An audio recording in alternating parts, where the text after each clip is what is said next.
Nasıl bugün yaxşı ko'rishdik. Bundan keyin ishlab sizdan oqshomdan bor. Bek aldirab qoldim, izishib turlayman hatta. Ha, bo'ldi, undan olsa izishib turaylik. Bu sizniki emas. Ha, mashinaka keldim. Men apartmanga o'xshayman, aldirab qoldim. Bo'ldi, rahmat. Sizlarga yur onda. Siz boshmi? Siz ma'lum qilib ben bana indamay. Sizlar aytmay. Voy.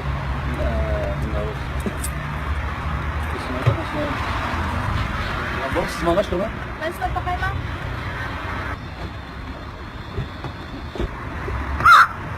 Apşamda sonra müşkül.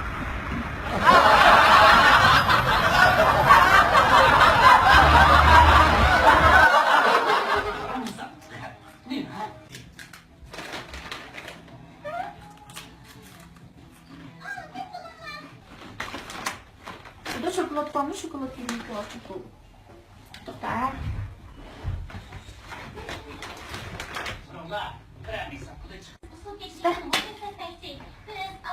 Oh, şokolat geldi. Oh, şokolat yedim ben. Oy, nimde aşağıya. Oh ya.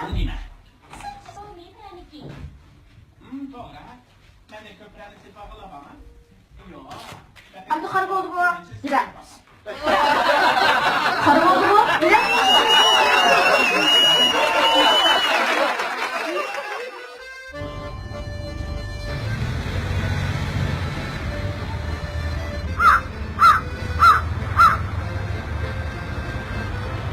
Apa sih mana keren?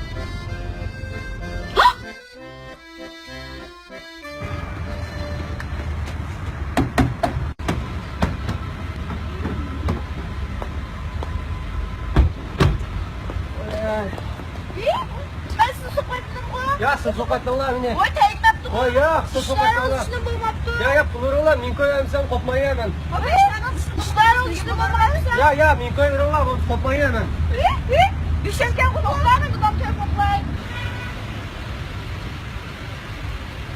Oy dada, karnımı bir milyon urite. Ha, ama birisini bisvetmek için ben çakam bola.